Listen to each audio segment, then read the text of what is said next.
Good afternoon, guys, and welcome to Week 8 of the NFL season. Today is Saturday, October 31st, 2020, and this is the NFL Week 8 DFS Slate Playbook here at No Huddle Fantasy Sports, where we're going to cover in depth, in detail, the plays, the picks, the core players that I believe you should build around during DFS this weekend, whether it's FanDuel or DraftKings. We will cover both sites. We'll cover the best plays at each position. That's quarterback, running back, wide receiver, and tight end, as well as cover some of the other more important things that I believe you should know before you get into DFS this upcoming Sunday. So sit back, relax, let's talk DFS Week 8 football. This is No Huddle Fantasy Sports.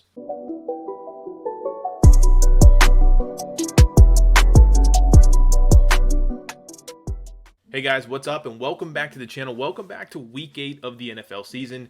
We are officially diving in here, talking in detail about the favorite plays, the picks, the players that I believe you should be building around this weekend in terms of GPP, in terms of tournament, and that applies to both DraftKings and FanDuel. As always, thank you guys so much for finding your way here to the channel, but more importantly, clicking on this video. Hopefully you're here because you do enjoy DFS. You're here for Sunday football DFS, Week 8 football DFS. If you're not, well, welcome to the channel. Hopefully you'll stick around. But for anybody that's new here, anybody that hasn't done so already, please make sure you are subscribed to the channel. That is the only thing I ask of you guys. It's the easiest way to show support for my channel, help me grow as a channel as a whole. I do really appreciate everyone that has already subscribed, like these videos, joins us every single week here. We've been doing really good through the first 6 or 7 weeks of the season, so hopefully we can continue to keep that rolling here. Before we get started though, I always like to give you guys a Slate Outlook, talk about Week 8 as a whole and what we're looking at. Of course, we have 11 total games for this slate, both on DraftKings and FanDuel. But I will warn you, there's a lot of weird things going on this week. More specifically, we have some legitimate weather concerns, and I never talk about weather. I don't think it's that important in terms of football. I think it takes a lot of unusual weather to really affect a slate, really affect your picks, but we do have that here, and I want you guys to pay attention as we get into tomorrow, as we get into Sunday. I want you to check weather as close to lock as you possibly can.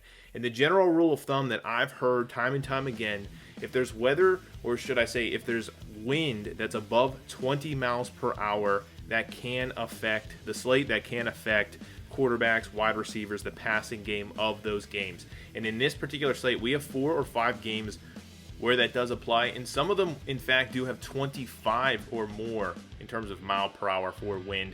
And then in addition to that, you have rain and you have cold weather, so it's a bad combination of things coming into this weekend. But I do want to let you guys know that I am taking that into consideration with some of the picks I'll be giving you, but I also want you guys to make sure you check into that, make sure you look into it for this weekend. Now I won't spend too much time, but just to give you guys kind of a little bit of a briefer here. The New England at Buffalo game, you're looking at 20 plus mile per hour wind, in addition to about a 75% chance of rain.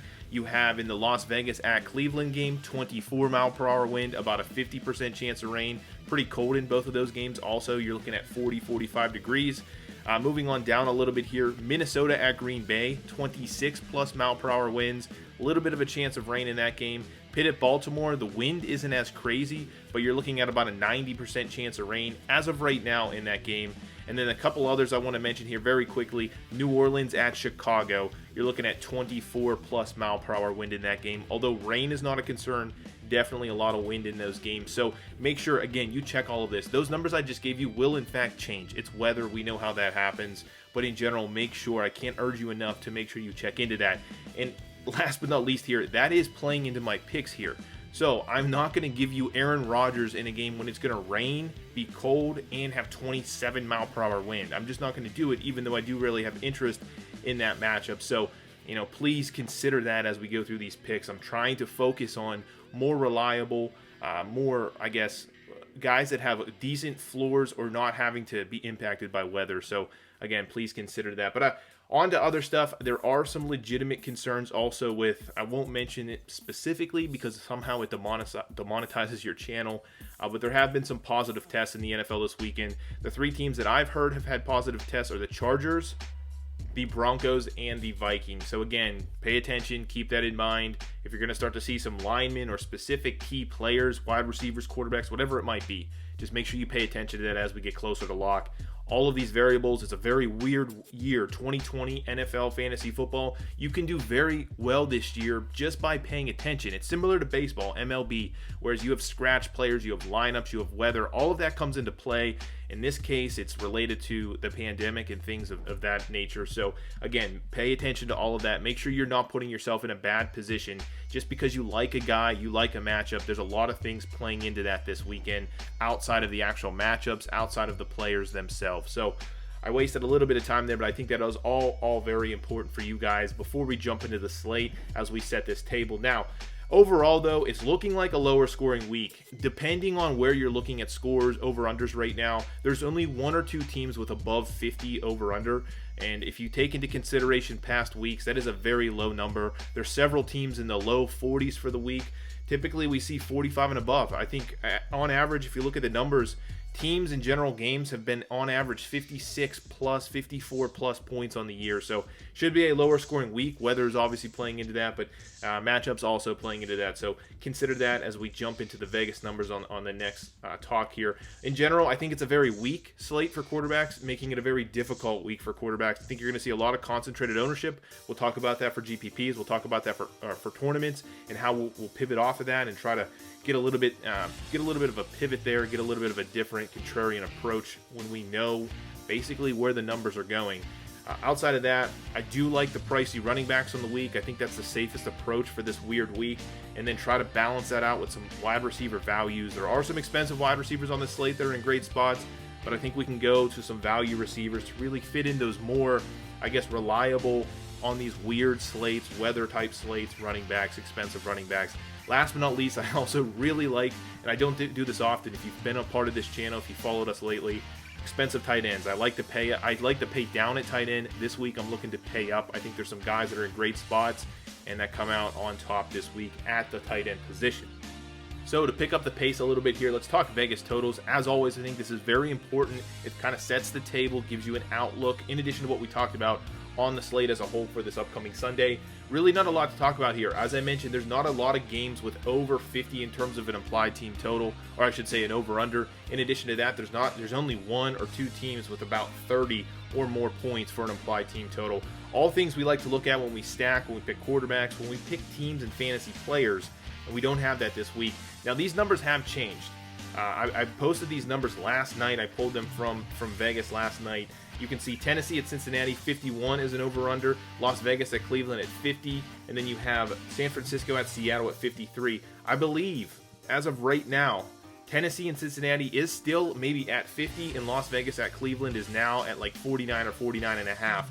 These numbers are dropping, ladies and gentlemen. I do want you to pay attention to that. But in general, it's not looking great in terms of a ton of scoring for fantasy this week. It's going to be difficult to pick your spots. But there are some teams that really stand out as being really low numbers on the week, and that's New England, New York Jets, Miami, Chicago, Denver, and then I guess Pittsburgh. And I added Miami and Pittsburgh to this list at 21 plus.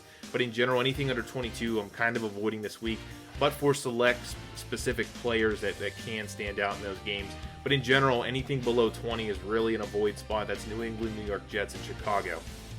So let's get started here. Let's start with the quarterback position as always. Two guys I want to mention right off the bat here. But before we get started, Russell Wilson. Yes, Russell Wilson is in play. I'm not listing him here because I suspect this week Russell Wilson will be by far the highest owned quarterback that we have seen in several weeks for a number of reasons. Obviously, he's coming off an incredible performance. There's a lot of recency bias going to be played into him. He's having an incredible MVP style year in general, but he's coming off that big performance against Arizona, primetime game last week. So a lot of people are going to chase that. In addition to that, if people are going to be scared of weather games and you're going to be scared of your Aaron Rodgers and some of your big name quarterbacks, that means more of the high end quarterback salary is going to funnel towards Russell Wilson.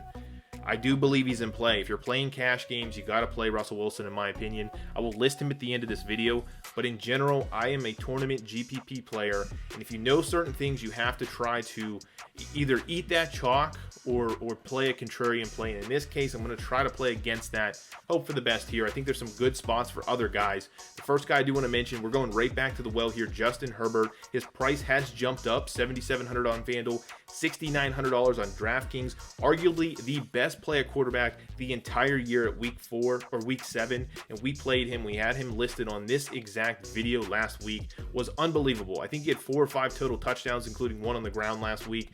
Unbelievable performance last week. We listed him. We got him at under 5% ownership. Nonetheless, we're going back here, even though his price has jumped up. This week, he is on the road in Denver, 44.5 over-under on that game. So not a great over-under, but again, we don't have very many over-unders to deal with on this slate that are high. So we have to pick our spots. The Chargers, even though they're on the road, are slight favorites at -3.5, but I think that's solid. 24 implied team total is also a solid number there. As I mentioned, slight road favorite with a solid implied team total. The game should remain close. Hopefully, they continue to go back and forth, Denver and the Chargers here. The good thing here is there's low to no weather concerns in this game. That was one of the main focuses when choosing quarterbacks this week, to try to be reliable, to try to stick with the players that are in better spots in terms of weather and opportunity. I think that's what we're doing here at quarterback, and I think that's what we're doing here with Justin Herbert. Again, he's coming off an excellent week 7, really has been really excellent all year long. Obviously a rookie, and this is in addition to him not having much of a pass blocking presence in front of him. He's still getting the ball downfield. He's still completing the ball. He looks really good.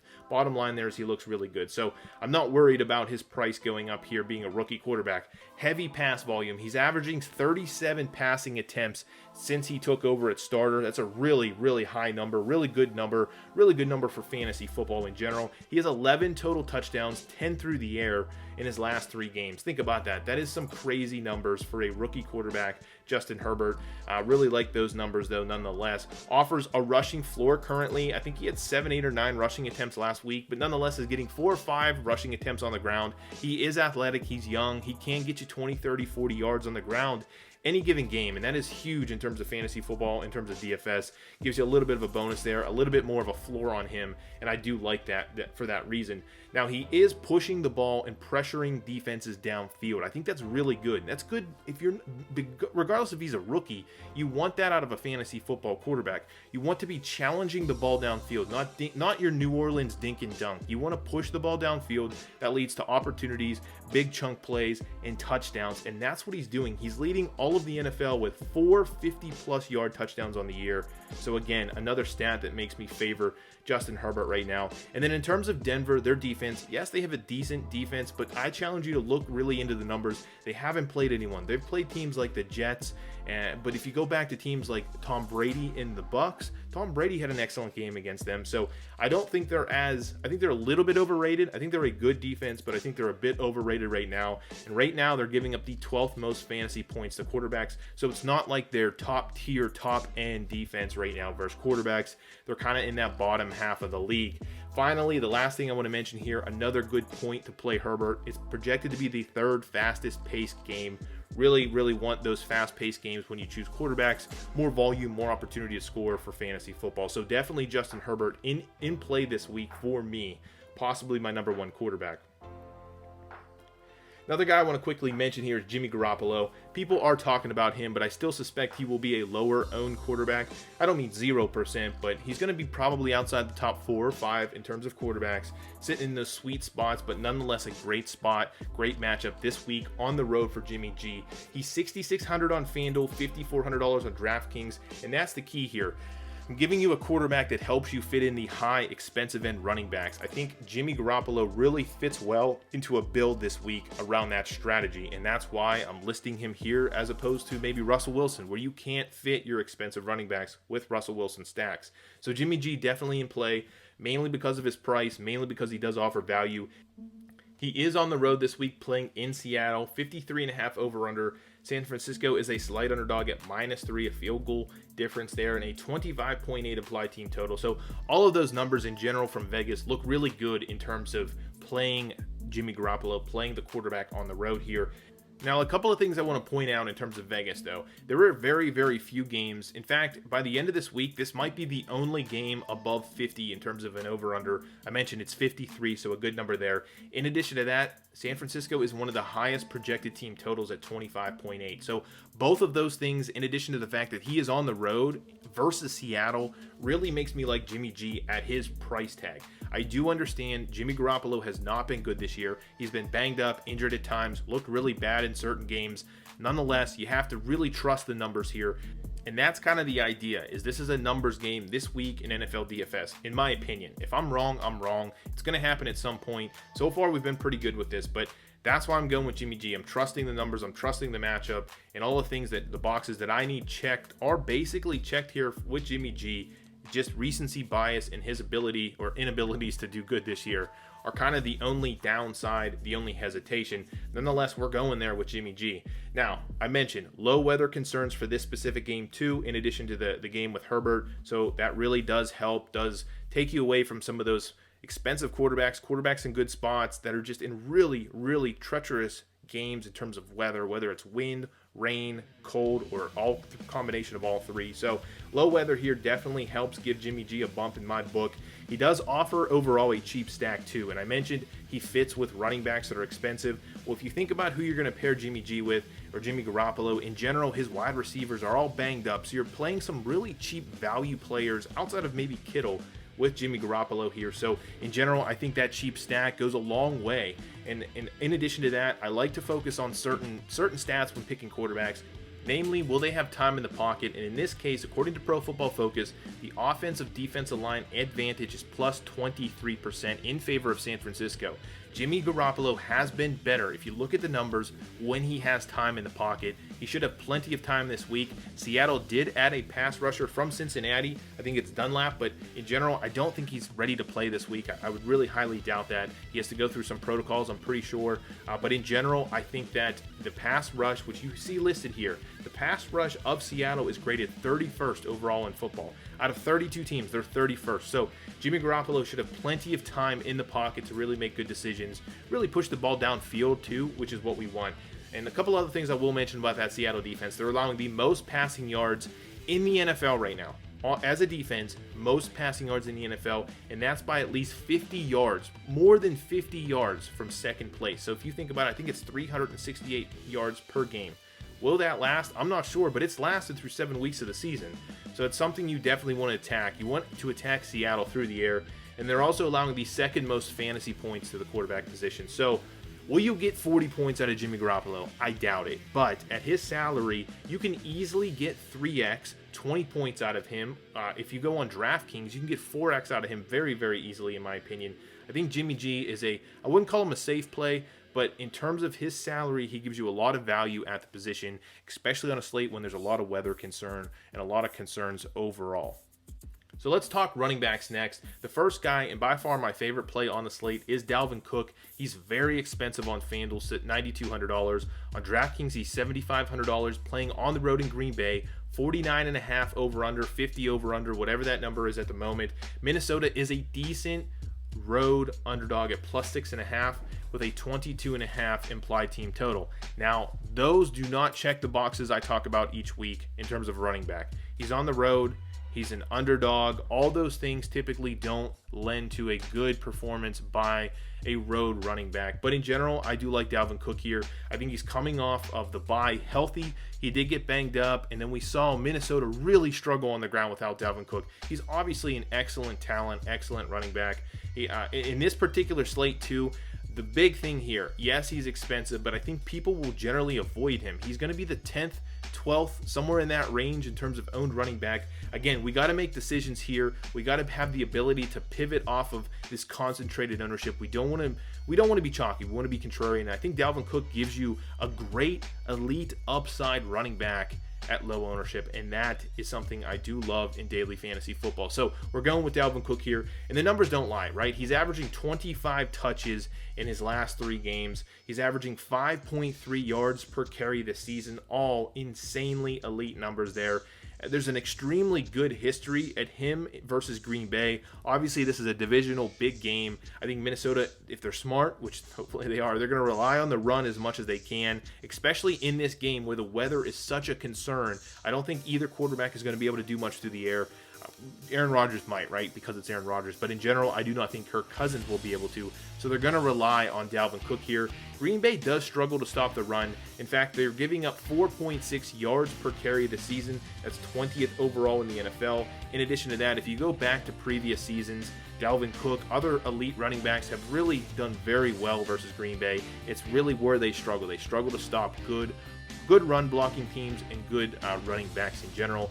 And finally, the last point here, the underrated stat. People talk about Green Bay as being a great defense, which they certainly are. They're giving up the third most fantasy points to the running back position. So another stat, a kind of hidden stat there, suggesting that Green Bay is definitely a team, a defense that you can attack with running backs. I do love Dalvin Cook this week for sure. Now, next up here is Kareem Hunt, and I believe Kareem Hunt, although I love Dalvin Cook for the reasons I stated, mainly because he will be unowned, I believe Kareem Hunt could be the best play on the slate at running back, but he's going to be highly owned. For sure will be like a top 5 player, top 2 running back on this slate in terms of ownership, so keep that in mind.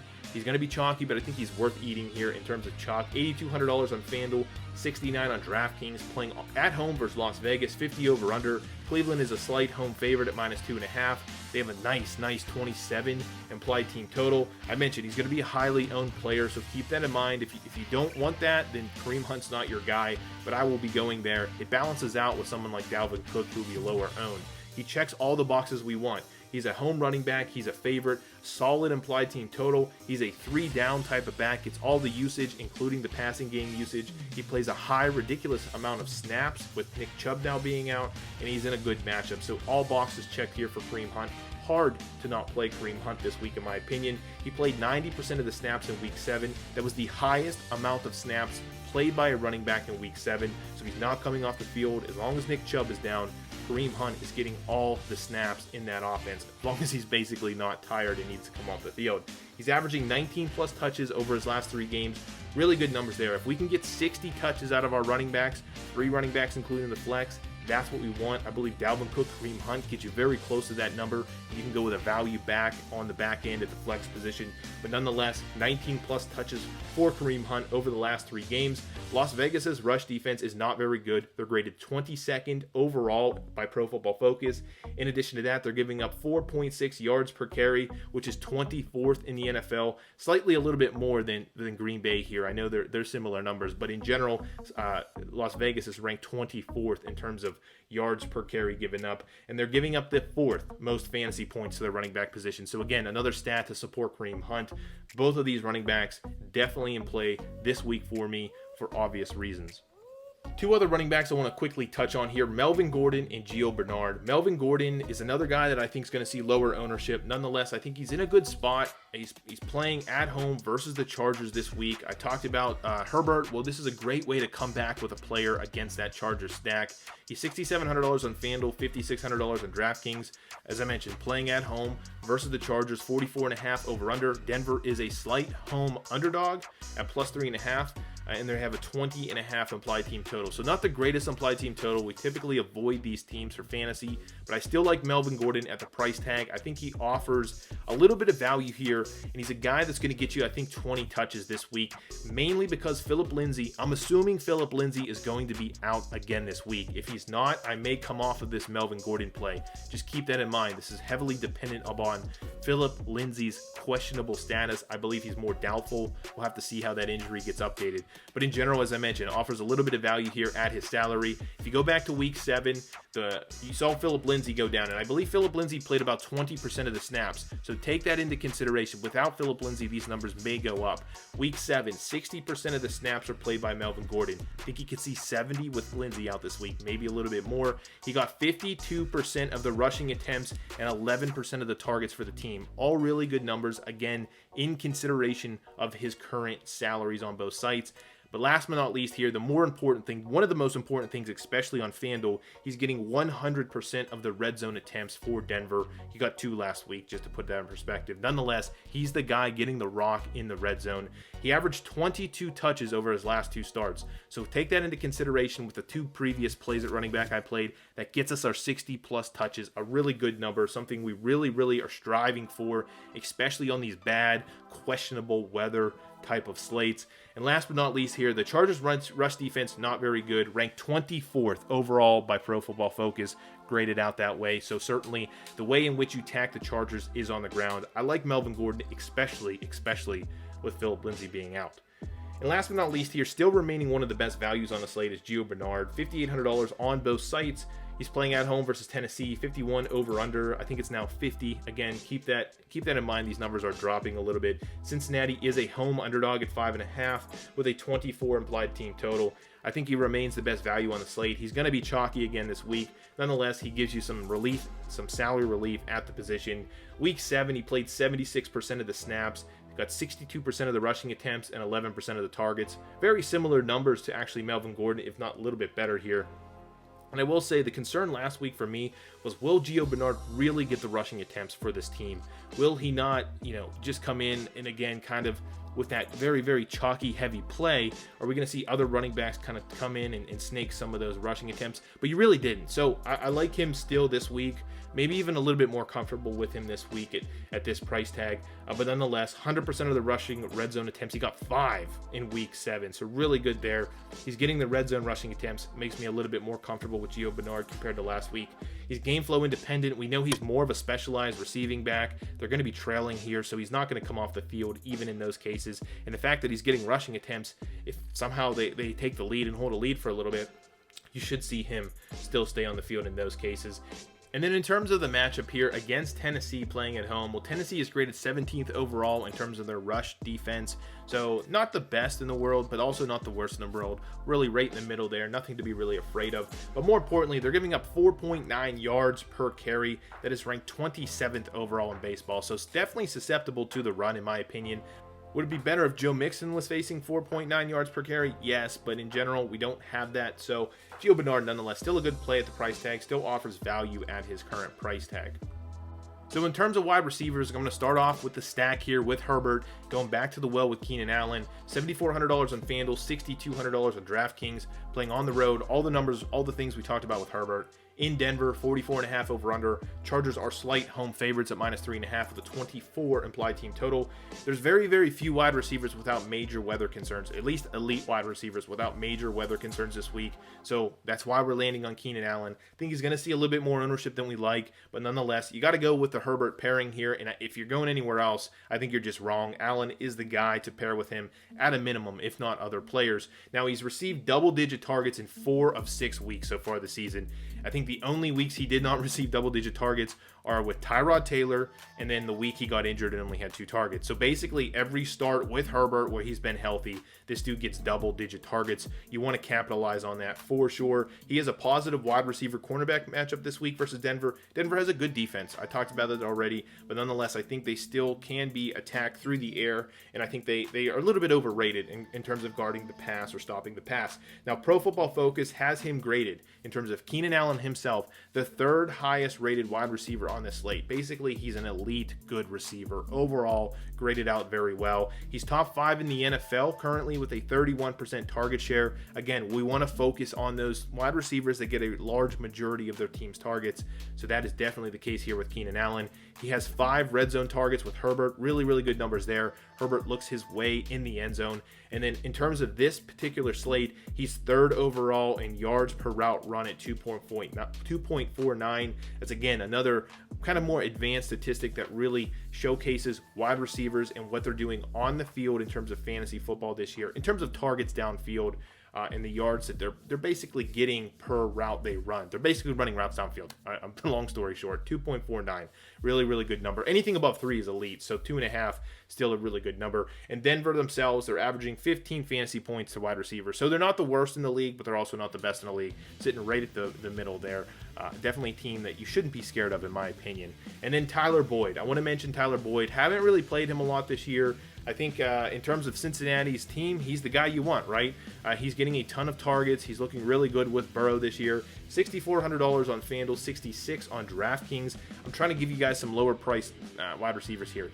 A lot of guys like Tyreek Hill, Devontae Adams, I can name a million guys, right, to put into this position, but it really does not fit with the strategy I'm going with this week, which is fit those high expensive end running backs. So Tyler Boyd is squarely in play. I think it's a good price on him, a value play here. Now, I mentioned Gio Bernard. I typically don't like to go both wide receiver and running back. It's not a good strategy in my opinion, but nonetheless, when we're talking value, things can change. He's playing at home versus Tennessee, 50.5 over under, 50, whatever it is right now. Cincinnati is a slight home underdog, or I should say a big home underdog at +7, 24 implied team total. That really favors the passing game, and they're throwing the ball a lot right now. I mean, he's at times, Joe Burrow was throwing the ball 50 plus times a game, so those numbers are really good in terms of Burrow himself, the passing game, and of course, his wide receivers, including Tyler Boyd. Again, good value price, especially on FanDuel. Cincinnati's offense is a 64% passing offense right now. That's the 5th highest mark overall in football. Pro Football Focus has him rated as a top 10 wide receiver on this slate, so he's having a really good season overall. He's looking like a really good talent for that team. 21% target share for Tyler Boyd this year. That leads Cincinnati. It's not an elite number like 31% what we get Keenan Allen. Nonetheless, for his price tag, 21% will take that for sure. And if you consider the volume, that's kind of the key here. If they're going to throw the ball 40 or 50 times a game, 21% target, that equals a good number in my opinion. Really not my opinion, just do the freaking math. He leads the slate so far. In terms of this particular slate, not all wide receivers, this particular slate we're talking about with 10 red zone targets. So Burrow does look his way often in the end zone, in the end zone, and basically it's averaging over 1 red zone target per game. He's the slate's best wide receiver cornerback matchup at +51%. So looking like a really good matchup this week versus Tennessee, whoever he's paired up with. And Tennessee is allowing the 6th most fantasy points to the wide receiver position. Again, just more and more detail and information to help you decide whether or not you want to play Tyler Boyd here. Tennessee's defense finally giving up 272 passing yards a game. That's 26 overall in football. And I'll be honest with you, I considered playing Joe Burrow and likely will play Joe Burrow and some stacks here with Boyd, but I'm not giving him out as my top 2 quarterbacks simply because there's a little bit of weather in this game. You're talking about a chance of rain and about 15 to 20 mile an hour power wind. Anything under 20, I'm considering playing. But in general, I just want to give you guys that heads up. Burrow could be in play as we talk later into this video. 2 other guys, very quickly. Cooper Kupp. Now, this is a risky play in my opinion. His floor is decent, but his upside has not been that great this year. But I think traveling to Miami here could be a different story, especially at lower ownership. We're talking $7,300 on FanDuel, $6,500 on DraftKings. As I mentioned, on the road in Miami, 45.5 over under. The Rams are slight road favorites at -3 with a 24.8 implied team total. As I mentioned, I suspect Cooper Kupp is going to see lower ownership this week, and that's a reason I like him. I think he's a good, reliable receiver in a spot where there's basically clear weather in Miami. So I am interested in Cooper Kupp on the road here. The Rams on the road here in general. He's going to be low owned with some upside here. The upside has not been great in my opinion, but I think you can get a little bit more upside here. He leads the Rams with a 24% target share. It's a smash spot, and it's a great matchup, and that's why I think the upside is higher than most weeks for Cooper Kupp. I think it's better that they're on the road here, traveling across the country. Maybe that keeps this game a little bit closer, and they have to get away possibly from the run and use the, rely on the pass a little bit more. That would be ideal because, as I mentioned, it's a smash spot. It's a great matchup. Miami is extremely weak versus slot receivers. Their particular cornerback, he's one of the worst rated cornerbacks, I should say. One of the worst rated cornerbacks defending the slot, Needham, in the NFL right now. So hopefully that is where Cooper Kupp plays. He's a mainly slot receiver. Hopefully that leads to big things in that matchup for Cooper Kupp. It's the 2nd best as a result of what I said, wide receiver cornerback matchup at +50%. And Miami secondary overall not very good, ranked 23rd overall in football. So really smash spot here. We'll just have to see how the game plays out really. And then the next guy I want to mention here, a very, very cheap play in my opinion, a guy you can pair with Jimmy Garoppolo, is Brandon Ayuk. $5,900 on FanDuel, $5,800 on DraftKings. So you're seeing why he's a value play at those price tags. Playing on the road here in Seattle with a 53 over under. San Francisco, as I mentioned with Jimmy Garoppolo, is a slight away underdog here at +2.5, +3, wherever you're looking at it. 25.5, 25.8 implied team total, so a very solid number there. Again, this is really a value play. He offers value at the wide receiver position. I think he had 7 targets in week 7, including 1 red zone target and 115 yards. Really, he's getting a lot of opportunity because of a ton of injuries to the wide receiver position. This is a great matchup, a great spot for him, in my opinion, versus Seattle. Again, Seattle is just really, really bad this year at defending the pass. They're only the most passing yards in the NFL. Again, I mentioned that earlier, which is like 50 more yards plus than the second highest defense in the NFL. So really, really great spot for anything passing wise versus Seattle this week. So that plays into Ayuk. In general, though, I mentioned with running back injuries, with wide receivers injuries, they're relying on the pass a little bit more. And in his case, he's getting a bump in usage, a bump in playing time. Seattle's defense allowing the most fantasy points to wide receivers, also something, again, to keep in mind. They're really just bad versus wide receivers and bad versus the pass. You're hoping really for one thing here. You're hoping with the matchup with Kirkpatrick, which is the guy that guarded Lockett week 7, and we all saw what happened with Lockett. I'm trying to play into that. I believe Kendrick Bourne is playing, so hopefully whoever was guarding Metcalf will guard Kendrick Bourne as the better player, I guess, or the more seasoned wide receiver for that team, and that would leave hopefully Brandon Ayuk with the matchup with Kirkpatrick. We'll have to see how that plays out, but in general, that's kind of my thoughts on him. I think he gives you some serious value at the position. And also, as we transition over to the tight end position, we're going to stick with that San Francisco game. We're going to stick with the San Francisco stack here, and that's George Kittle. If there's anyone I'm playing, obviously, with Jimmy Garoppolo, it's George Kittle. $7,700 on FanDuel, $7K on DraftKings. I don't typically pay up a tight end this week, but I'm definitely paying up a tight end this week for DFS. He's playing, again, all the same things I just mentioned. On the road in Seattle, big over-under, +2.5 underdog, 25.8 implied team total. Paying up for basically elite talent here. He's essentially a wide receiver 1. I don't have to explain why you should play George Kittle. Just this week, no, I'm interested, even at an expensive price tag, paying up for George Kittle. He's averaging 8+ targets a game with 70 yards or more per game over his last 3 games. It's a favorable game flow. They should trail here. They're facing a team that cannot stop the pass. In general, the absence of a lot of wide receivers is going to hopefully increase more usage, more targets to George Kittle.